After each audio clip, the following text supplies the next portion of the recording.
Yes, Miss Amy. Get it. All right, here we go. So, new chapter.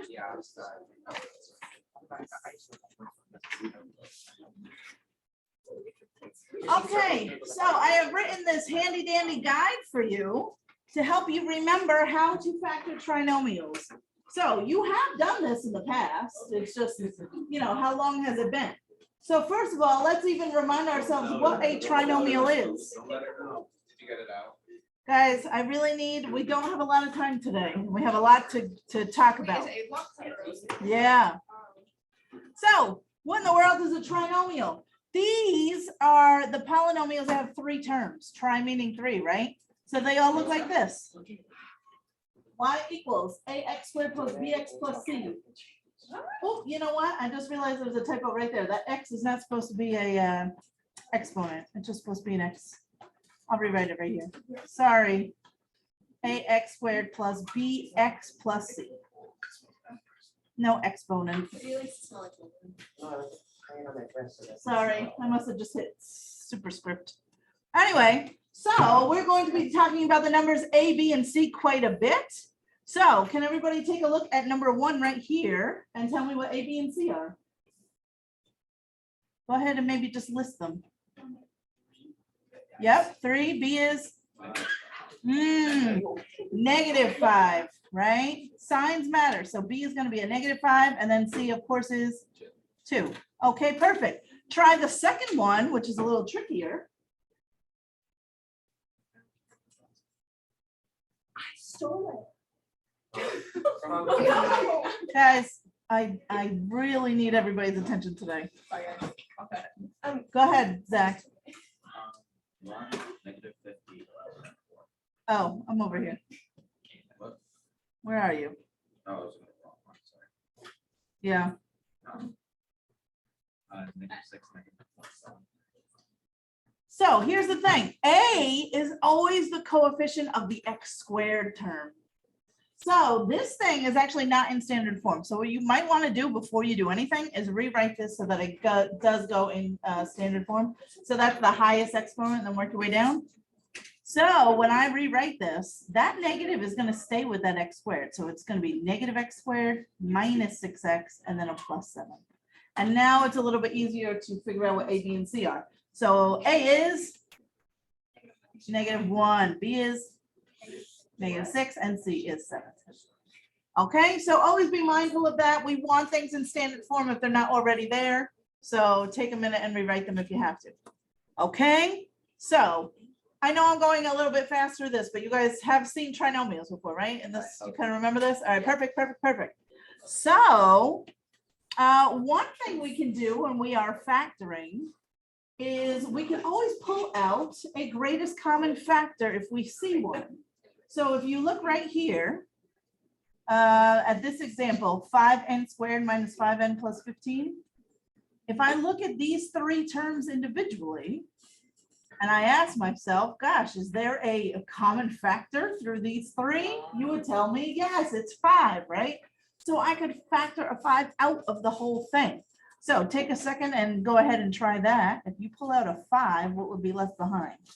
Factoring is really just like reverse distributive property, right? So you can always double check yourself once you have factored out the 5, multiply back in, and just make sure you get back to the original. Jimmy, go ahead. What's in there? N squared minus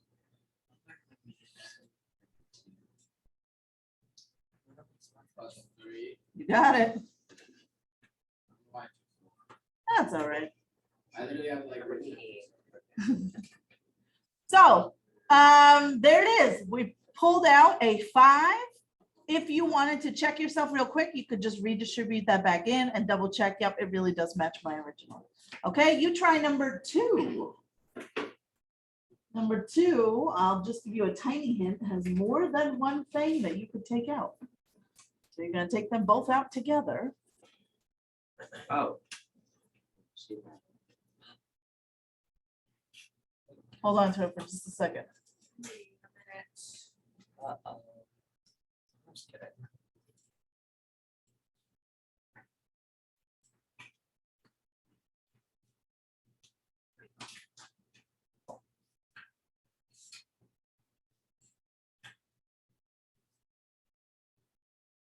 So when I'm doing these, sometimes I do it in pieces. I look at my numbers and then I might look at the variables. So if you look at the numbers, 2, 108, is there a common factor? Yeah, I could take out a 2, right? But look at your variables. See how that one has x cubed, x squared, and then x? So they all at least have x to the first power, right? I couldn't take out an x squared because even though x to the third has an x, at least 2 x's, and this one has at least 2 x's, this one doesn't. So they don't all have it. I can only pull out a factor that they all have. So can we agree that they all have 2x? All right, so that's going to be my common factor that I take out. And then what would be left over if I pull out a 2x? Zach, what's left? Squared minus, yes, plus 4. Perfect. Okay, did everybody get that? And you can always redistribute back in to double check. Girls. Whoa. So what you need to do every single time you are factoring is to check for a common factor. Sometimes we forget about it, but it is so important because a lot of them don't have a common factor. But if they do, you have to take it out. It's going to make your life so much easier. All right. So now let's assume that we have pulled out any common factors that we have. And now you have a trinomial left over. And if A is equal to 1, the fun has just begun because it's so easy to do these ones.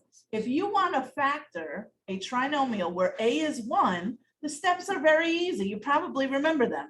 All you're going to do, if we take a look at number 1, I explain in words right here, but I'm not going to read them out because I'm going to say them out loud to you. So if you look at number 1 right here, all you have to do to factor a trinomial where A is 1, you're just going to look at C. In this case, it's 12. What I want to do is I want to think of what are numbers that multiply together to get me 12, but add to be B. So if I think about, I know you probably already know the answer, but I'm just going to list out some of my factors of 12. I could do 1 times 12. I could do 2 times 6, or I could do 3 times 4.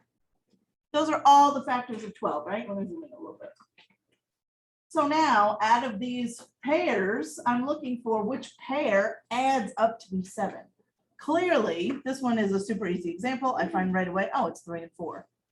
So to actually factor this, here's what, once I find those numbers, remember you write it as these 2 pairs of parentheses.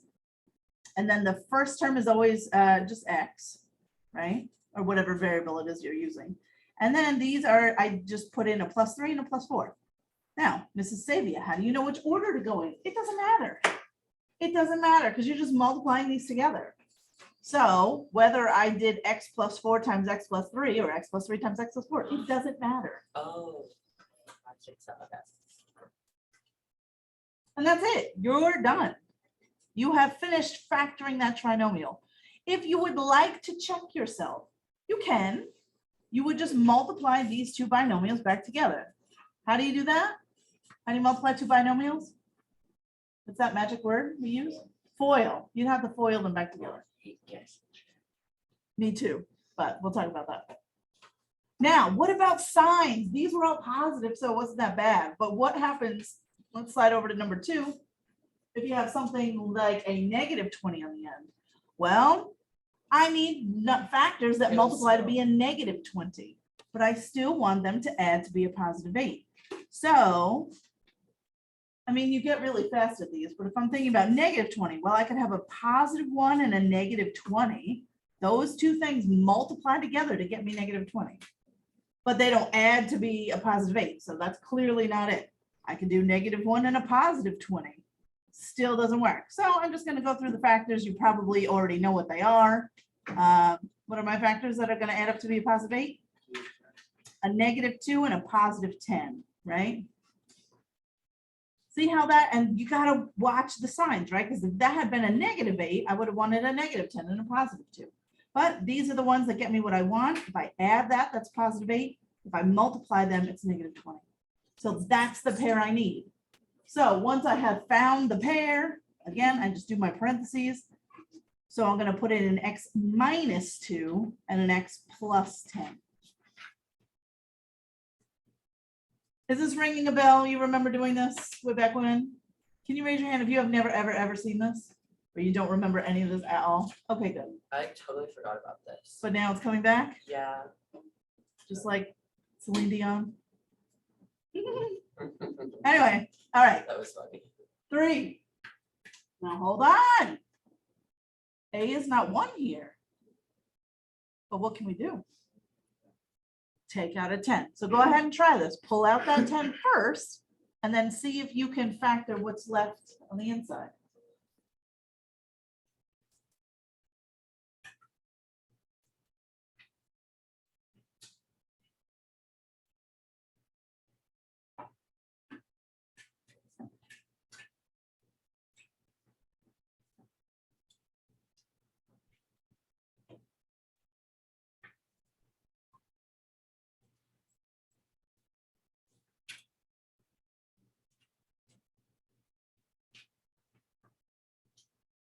Okay, when I pull the 10 out, let's go step by step. What's left when I just take out that 10? Yes. Okay, everybody's okay there so far? Now, what happens with this 10? When I'm factoring, it just keeps coming down, just part of my answer. When you are done factoring, whatever is there, I should be able to multiply it all back together to get back to the original. So if I had like an answer box, you need to make sure that that 10 is in there, because without it, I'm not getting back to the original. Okay. But so that part's all done. Now I have this trinomial in here, and I want to see if I can keep factoring. So I need to ask myself, are there factors of 8 that add up to be 6? Yeah, there are. So, and what are they? 4 and 2. 4 and 2. So I'm going to have 1 be a 4 and 1 be a 2. And this whole thing is my answer. If my directions are to factor completely, there they are. So if you're missing that 10, you see how if I FOIL these two back together, I would never get back to that original without that 10 there. So everything in that answer box, if I multiply it all together, it's going to get me back to the original. So it's so easy to forget about a common factor that you took out in the beginning. So if you have an answer box or an answer line or whatever, I would highly recommend that as soon as you pull out a GCF, put that in that answer box so you don't forget about it. Because it's so easy. But there it is. So how do we feel about factoring when A is 1, or if we could pull out a GCF and make A be 1? We can handle those? Okay, great. Now, things get more complicated when A is not 1, and you can't pull out a GCF. Bummer, right? Well, to further complicate matters, there's multiple different ways to factor when A is not 1. So I'm going to briefly go through, how many did I put on here? 3? There's probably even more. So there's 3 common ways. So I'm going to show you all 3. I personally don't care which method you use. They all have their pros and cons. Sometimes I flip and flop depending on what the numbers are around what I'm going to do. So it's up to you. It would be great if you were pretty good at you know, all of them. So because then it's just more tools in your toolbox. So let's talk about the first one. Guess and check. I put little pros and cons after it too. So let me just for the video so everybody can see. So what's nice about guess and check is that your numbers do stay small. So if you don't have a calculator, this is kind of a good option because you're not dealing with numbers in the hundreds and thousands usually. They stay smaller, so that's good. It's really good if your A and C numbers don't have a lot of factors. If they're prime, then guess and check is super easy. If they are, you know, numbers with a lot of factors, then it can kind of take a long time to sort of find the right pair. I will say with guess and check, the more you do it, you will eventually get super fast at it. So if this is the method that you go with, this is the only thing. When I learned this is all there was. We didn't have any other methods. So we all did guess and check. And, you know, I don't know, you get good at it. It is kind of annoying because it takes a while, but anyway, there it is. All right, so let's look at how to do it. And you might, you know, if you already do this method, you might have your own sort of way of doing it, but this is how I do it. What you need to do is you need to take a look at the factors of both A and C. So I do it like this. I make it like a T and I write my factors of 8. So I could have 1 times 8 or 2 times 4. And then I do the same thing over here with the 3. 3 is only, we're lucky there because there's only 2 factors, 1 and 3. And then this is the part that's kind of, yes, Hezzy. If you don't want to do it in your time, you have to show us. No. So this is the part that's kind of confusing to explain, but stay with me. I will do my best. And once you get the hang of it, it's not so bad. What we need to look for now is 1 pair of these, either 1 and 8 or 2 and 4. And I only have the 1 pair over here, so I know it's obviously going to match up with the 1 and 3. But what I'm looking for is I want to multiply one of these numbers with one of these numbers, get an answer, and then take the other one and the other one, multiply them together, and then add those. And I'm looking to get, in this case, a positive 14. So let me give you an example. I could do 8 times 3, which is 24, and 1 times 1, which is 1. 24 plus 1 is 25. Well, that's not 14, so that's not the right matchup. Maybe instead I do 8 times 1. That's 8, and then 1 times 3. That's 3. So that would add to be 11. Well, that's not the right pair either. Okay, so now I know I'm not using 1 and 8 because it didn't work. Let's try 2 and 4, and let's see if we can get a pair that works out. So I could do 4 times 1, which is 4, and 2 times 3, which is 6. And that adds up to be 10, so that's not it. So let's hope for the last one. 4 times 3 and 2 times 1. 12 plus 2 is 14. Yes, okay, so now I have found the pairs. See, so sometimes it can take a while, but again, when you get good at this, you get a lot faster. So what do I do with these now that I have them? These 2 numbers need to be in my first spots here. So a 2x and a 4x. And then the 2 is going to multiply with the 1. So that means that's got to be in the other, that's got to be over here. The plus 1, and that's going to be right there. See, it's so confusing to like. I feel like there's another way to do it. Oh, there's lots. To do guess and check? No, I don't know what I was thinking, but like I feel like you multiply the last number with something, but I don't remember how to do it. There's factoring by grouping is the next one. I'll show you. Okay. And I highly recommend, once you put this in, foil it back together real quick and just make sure that you have it right. So first I get 8x squared.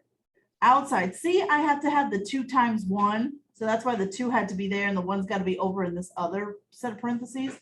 That's a plus 2x. And then I get the plus 12x. And then I get the plus 3 on the end. So half the battle is finding the right pair. Oh, sorry. But yep, it checks. I got what I wanted. It's in the right, because if I, yeah, it's literally guessing and checking. So you guess your factors, foil them back together and hope that they work. All right, so let's try the second one. So we'll start off with the factors of 2 and the factors of 21. So luckily, when one of yours, or when one of the ends is prime, it's kind of helps us out a bit.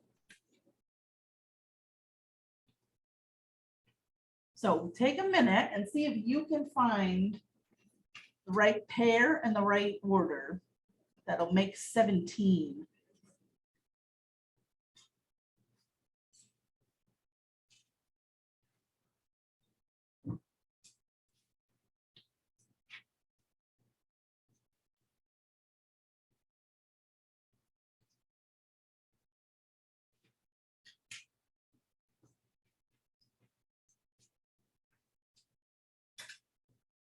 Okay, what can I multiply to get to 17? Jack, go ahead. You can do like 2 times 7 times 3. Yes, there's 14, and then there will be 3. 14 and 3 is going to get me to 17. So now that you have the pairs, you got to put them in the parentheses the right way. So again, these, whatever this pair is, that goes in your first spot, x and 2x. Always. This is always going to be for the first slot, whatever those numbers are. So now 1 and 3. That means kids always want to put the 1 and 3 in the same set of parentheses. It goes in the other one because they're the ones that are going to get multiplied together, right? You never multiply these two together with each other. It's always one from one and the one from the other. So with the 7's got to go there. And please double check yourself real quick. You can even do it. You don't even have to write it down. There's 2x squared. Yep. Plus 3 plus 14. Yep. And then plus 21 on the other. So I know I got this one right. We're good to go. Because it's so common that you have the right numbers, but you put them in the wrong spot and then it doesn't work and it's a mess. I'm going to be very honest. I hate guess and check. I don't personally do it very often. But it is nice. When you get to, pre-calc and calc and you need to be doing these things fast, if you have been doing guess and check all along, you will be crazy fast at it. So some people only do guess and check, and that's totally fine. It's up to you. All right. Last one. This one does have a change in sign. So we have to think about this for a minute. I need, how am I going to have things that add up to be a negative, but they're multiplying to be positives on the ends? What has to be true about the factors? One of them. Well, if they're gonna think about like your two last terms, right? These two last numbers are gonna have to multiply to be a positive 12, but there's gonna have to be a sum that's negative. So what would have to be true about these two? They're both gonna have to be negative. If only one was negative, then that last number would be negative also. Yeah, so my factors of 12 are gonna have to both be negatives. So for 5, I just have the 1 and 5, but for the 12, I'm putting in -1 and -12, -2 and -6. You get what I'm saying? And I think that's it. So go ahead and see if you can, oops, sorry. I didn't realize I was off the screen. There we go. So we want to find that pair that gets you to a -19.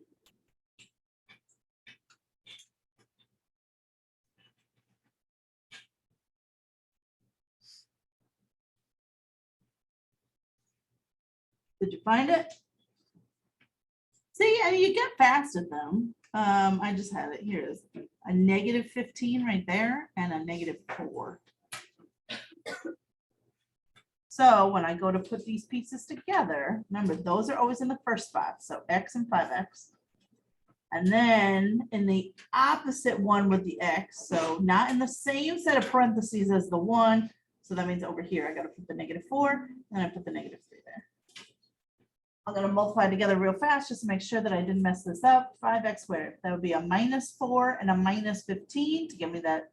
And then multiply on the ends to give me that positive 12. Everything checks out and we're good. Okay, so there is guess and check in all of its glory.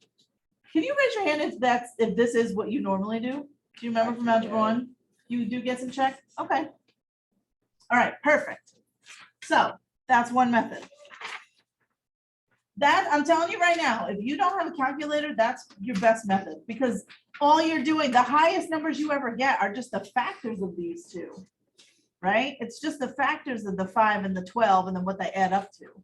But these other methods are going to have you multiplying A and C together, which your numbers can then get bigger. So this next one is called factoring by grouping.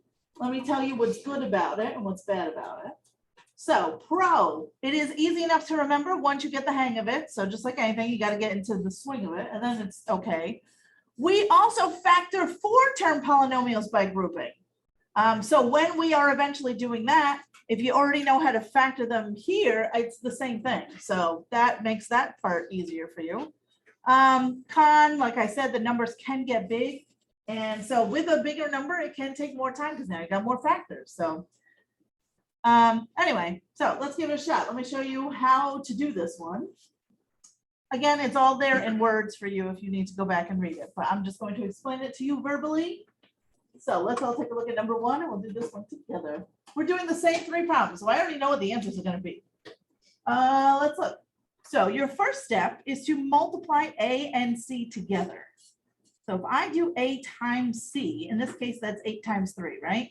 So 8 times 3, I get 24. What I need to do is I'm going to start off with factors of 24, and I'm looking for ones that add up to be 14. So I know you probably already know them, but I'm just going to list them because why not? 3 and 8, 4 and 6, and there it is. Okay, so there's all my factors of 24. Do I have a pair that adds up to be 14? Yes, I do, right there, 2 and 12. So here's where the magic happens. I'm going to take this exact same trinomial and I'm going to rewrite it. But this middle term right here, this 14x, I'm going to replace it with these two factors. So it looks like this. Watch how cool. 8x squared plus, and then I'll pop in 2x and 12x, and then the plus 3. I haven't changed anything, right? I just rewrote 14x as 2x and 12x. It still is 14x. I just wrote it a little different. But now I have these 4 terms. And once I have 4 terms, I get to like literally cut it in half. So I'm going to split it in half. One thing I do want to point out, make sure that I literally draw a line. You don't have to literally draw it, but I do. If you're going to draw a line, make sure that you are, like if that was a minus sign, you don't want to draw the line through the minus sign because then you don't think it's a plus. So be real careful that you draw the line right after that x. So what I have basically done is I've broken my 4-term polynomial into 2 more manageable pieces. And what I can do is factor each one of those pieces by themselves. So if I just look at the left, 8x squared plus 2x, isn't there a common factor you could take out of that? Oh, 2x. So let's take out a 2x, and what would be left behind?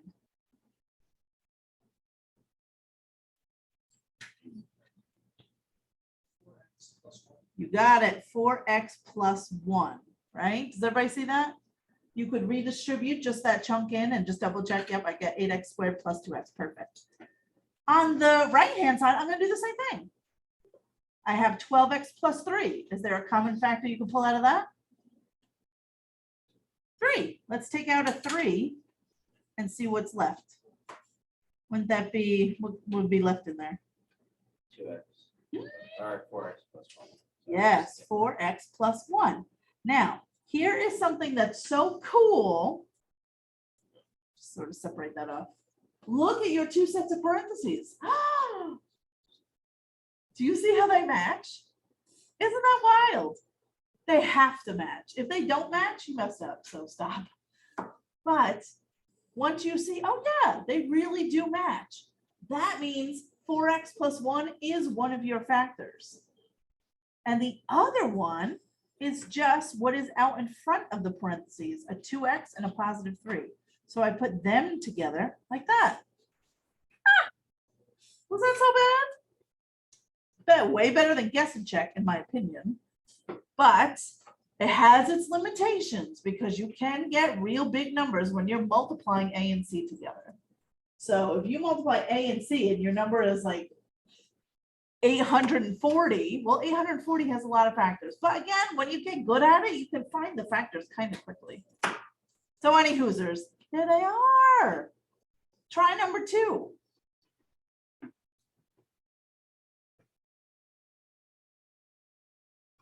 This method, by the way, has, I call it factor by grouping. Some other people might call it the AC method. I don't know what else, what other terms it might go by.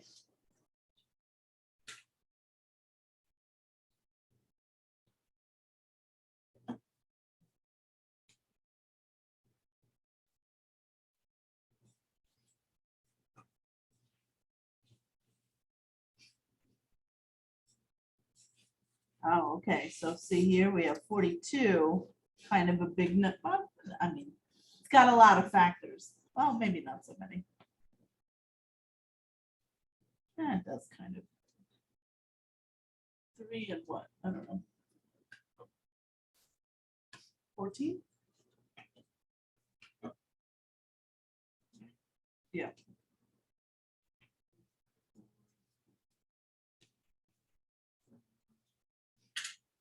By the way, once you find your pair, you don't have to keep listing it, right? So did you find 3 and 14? Have I found that? Did you put it in? Split them? So once I find that pair, remember you're literally rewriting the same trinomial, but you're gonna replace that middle term with both of these. Order doesn't matter, by the way. How do I know which one goes first? It literally doesn't matter. It's all gonna come out in the wash. So I replaced 17x with a 3x and a 14x. 21. I'm gonna slice it in half and then just factor each side. Here I can only take out an x, right? I'd be left with 2x plus 3. From here, what, 7? And then it's pure magic. Look at that. The parentheses match. Did your parentheses match? Oh, good. So then my answer is just 2x plus 3. And then the other one is just what's out in front, x and a positive 7. One thing I will tell you, you can always factor something out. So on the, let's say, I wish I had an example where that happened. Sometimes on the right-hand side right here, if there is nothing to factor out, they don't have any common factors, you take out a positive 1. That's all. So if that happens, just pull out a positive 1. If there's literally nothing to pull out on the right-hand side, you have to take something out. So if there's nothing, you take a 1. Sometimes you got to take a negative 1 to make the signs match. But anywho, all right, try the third one. This one has a sign, so be careful. Can I get to that? Go so fast.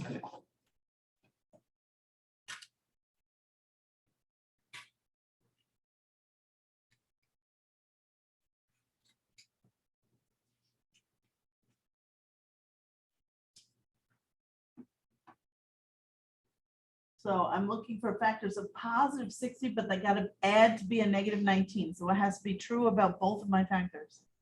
They're both negatives.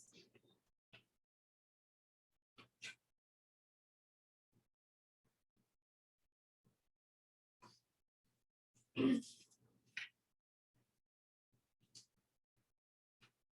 ding, ding. Did you find them? I'm going to write it down here just so I have a little bit more room. Replace that minus 19 with these two, a minus 4x and a minus 15x plus 12.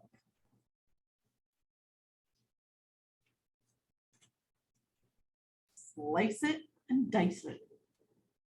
So you got an x right there. Take out, oh, here's a good, what should I take out on the right-hand side? Negative. A negative 3. If you took out a positive 3, don't write this down, but if I took out a positive 3, I'd have a negative 5x and a plus 4. So when you go to look at your two parentheses and you're like, oh, shoot, the signs don't match. And then you're like, oh, yeah.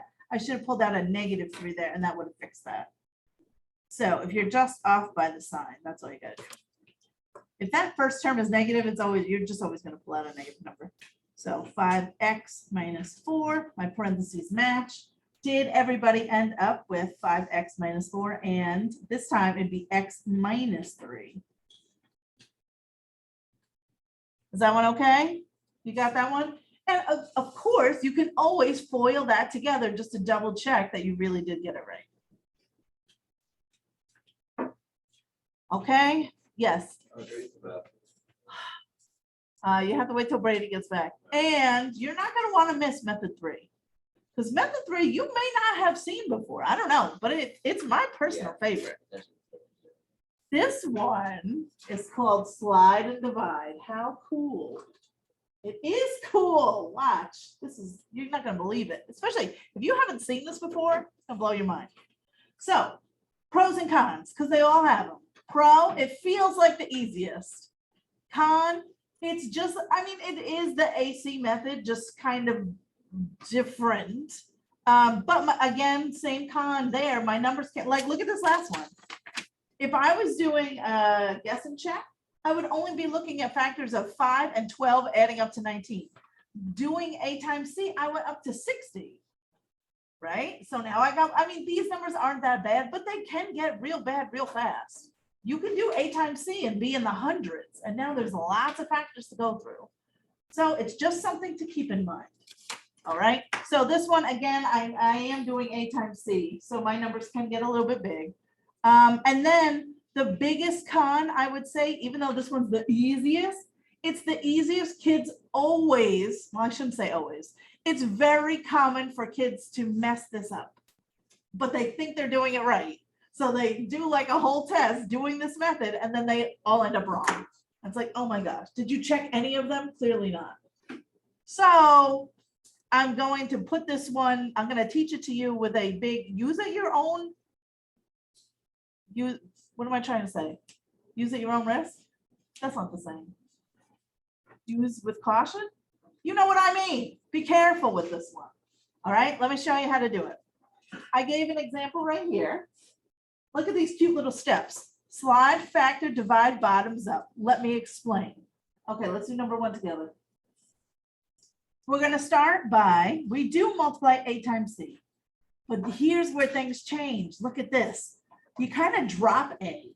You do x squared plus 14x, and then when I do this A times C, I get a plus 24. So I rewrite it like that. You see that? So there's the slide. You slid A over to C now. And now look what you have. I have a trinomial where A is 1. I can factor that all day long. That was so easy, right? When A is 1, the fun has just begun. Find factors of C that add up to be B. So what are factors of 24 that add to be 14? 12 and 2. X plus 12, or X, whatever. There you go. 12 and 2. 2 and 12. Here's the problem. Kids think that they're done and they move on. You foil that back together, you are not getting back to the original because you forgot to finish. You did the slide, but you didn't do the divide. You have to come in and divide now. So watch how cool this is. You ready?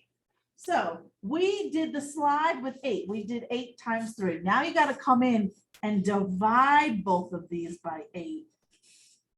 Ooh.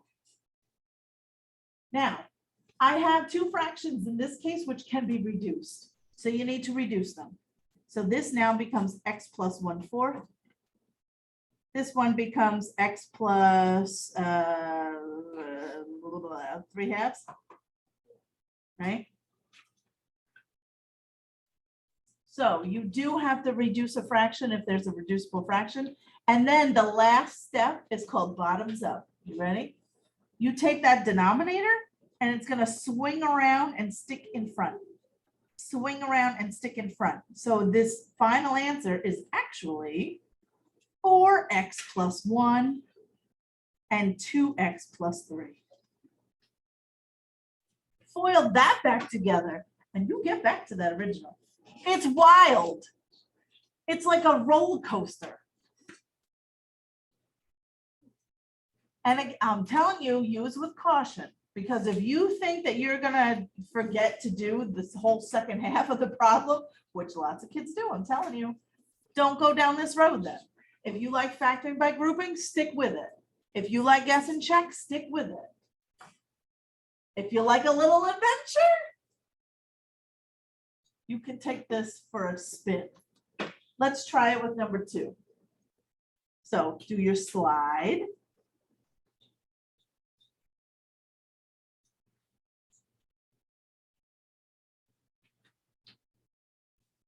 You're going to factor like you normally would.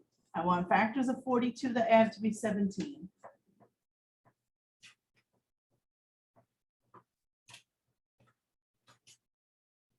I forget what they were. 3 and 14. Thank you. X plus 3, x plus 14. Don't you dare stop there because that would be completely wrong. So there's the slide. Now we do the divide. I had multiplied by 2 in the beginning, right? That I slid that already. Now I have to divide that. So whatever A is, I come back in and I divide both of these by that number. This time, this fraction doesn't reduce. 3/2 doesn't reduce. 14/2 is now just going to be a 7. So when I do my bottoms up step, this is now 2x plus 3, but this one just becomes x plus 7. See that? Because 14/2 is just 7. So you always just reduce whatever the fraction is. How's that? Yeah? Have you ever seen this before? Like, isn't it exciting? I hadn't seen it for, I think Miss Bashka, I had kids that came out of her class, I don't know, 5, 6 years ago, and they're doing, I don't think they called it slide and divide though at that time. Nobody had a name for it. They were like, oh, some kid said his girlfriend showed him this. And we were all like, what? That's fantastic. So I do like it. It feels easy, especially once you get the hang of it, but you got to use it with caution. You try number 3. Go ahead, give it a whirl.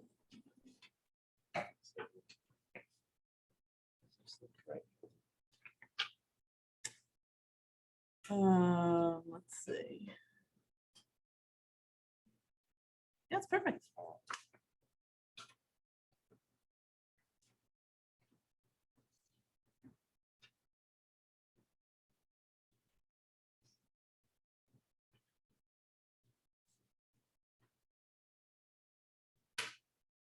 So if you're gonna slide, don't forget to divide.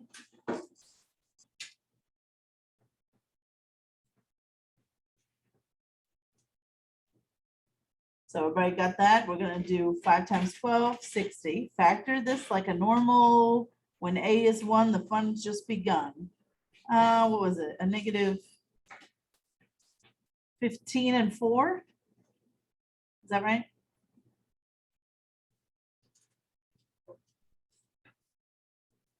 And then whatever I multiply, whatever A was that I did the slide, now I gotta do the divide. So I'm gonna divide them both by 5. That means my first one is that, and this one bottoms up.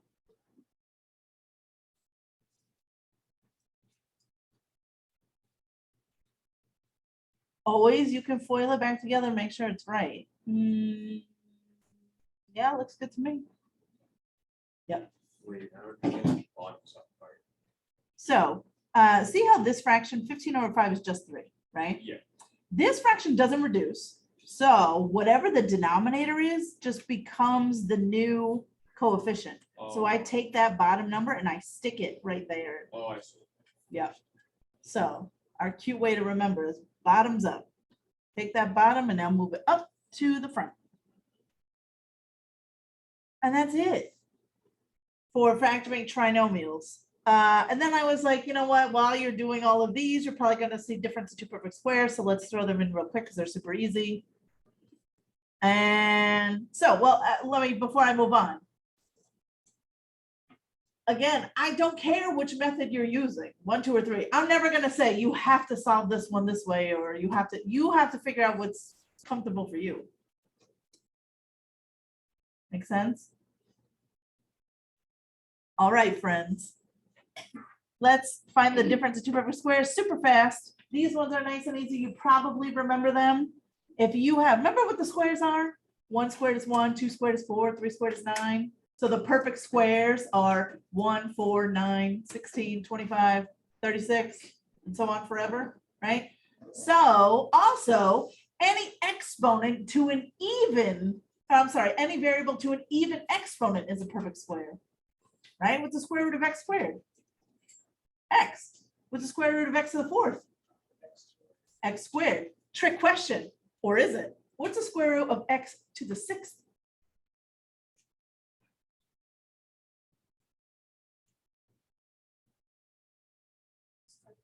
Yeah, isn't x to the 3rd times x to the 3rd, x to the 6th? Don't you add the exponents? Weird, right? So any even exponent is a perfect square. X to the 8th is just the square root is just X to the 4th. X to the 10th, the square root is just X to the 5th. Anyway, so when you have the difference of two perfect squares to factor them, it's super easy. You just take the square root of each one, and one's a plus, one's a minus. That's it. So let me show you what I mean. Take a look at number 1. Woo. Sorry, there we go. 4x squared minus 25. Isn't that a perfect square? 4x squared? Isn't 25 a perfect square? And difference means minus, right? So I've got a minus there. If it's a plus, you can't do anything. It has to be a minus. Why? You'll see in a minute. So if I want to factor this, I literally just take, what's the square root of 4x squared? 2x. That's my first term in each one. 2x, 2x. And the square root of 25 is just 5. So I literally just make one a plus 5 and one a minus 5. That's it. That's how you factor the difference of two perfect squares. They're so nice and easy. Now, if you FOIL this back together, watch what happens. I'll do it. You don't have to write this down if you don't want to. So first I get 4x squared. Outsides I get a minus 10x. Insides I get a plus 10x. And then last I get a minus 25. So see what happens with those middle terms? You get a minus and a plus. They always cancel each other out. And you're left with 4x squared minus 25. So if that had been a plus, you'd never have those two middle terms that can cancel because one's got to be a positive, one's got to be a negative. So it has to be the difference of two perfect squares, not the sum. So how in the world are we supposed to do number 2? Because that's a sum. Or is it? What could you do on number 2? Take out a -1. Pull out a -1 and now you have x to the 4th minus 1. Yes. And now I just do the same thing. So that -1 is just going to keep coming down. If I had an answer box, it would just be part of it. So what's the square root of x to the 4th? Yep, so that's the first term in each. And then what's the square root of 1? 1. So I make one a plus 1 and one a minus 1. Are you finished? You thought. Look at that. What's that? What's that? Isn't that another difference in two perfect squares? It is. You can factor that one again. Can you factor this one? No, because that's a sum. So this is totally done. So I'm just going to bring down the -1 and the x squared plus 1 because they don't factor anymore. Why don't x squared and The x squared plus 1? yeah, I just want- It has to be a minus because remember here you have to have one that's a negative and one that's a positive to cancel out that middle term. So if everybody's positive, it'll never happen. Okay. Yeah. So it's only difference that you can do this with.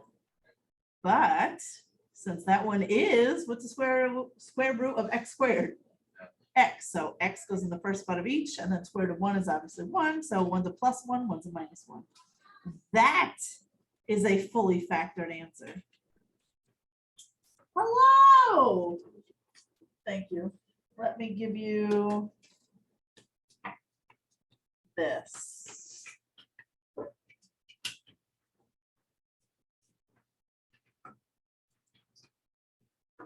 Okay. How are we feeling? I know a lot of information all at once, but you got to keep in mind, I'm not going to see you for basically a week. So now you have at least a nugget that you can work off of. So what I have for you on the last page is just something to try. That's just sort of a mix. Okay, so some of them, like, look at number 1. I can't stress this enough. Step 1 always has to be to pull out a common factor if there is one. Can you take out a common factor of number 1? Yeah. And sometimes that's all you can do. That's all you can do in number 1. I can take out a 3x, can I? So what would be left? X plus 1. That's your answer. I can't go any further than that. That's it. All right. So don't get hung up on the ones where, you know, that's literally all you can do. All right. So give these a try and then that's it. So Monday, like I said, I'm having you practice more stuff with this. I'll have the sub give you the Why can't I ever think of what it's called? Midterm review I'll stuff. tell you the story later. It's more- And good luck on your English MCAS. I'm sure you will do fabulously. Oops. And we'll go from there. Wait, what? how many Where's the years? English? Tuesday and Wednesday. Oh, we're gonna get like a spot to go to. Yes. Let me just stop the films here. I said, They oh my will God, tell this you, I'm year, sure, I'm on Monday. So happy, I'm legit so happy.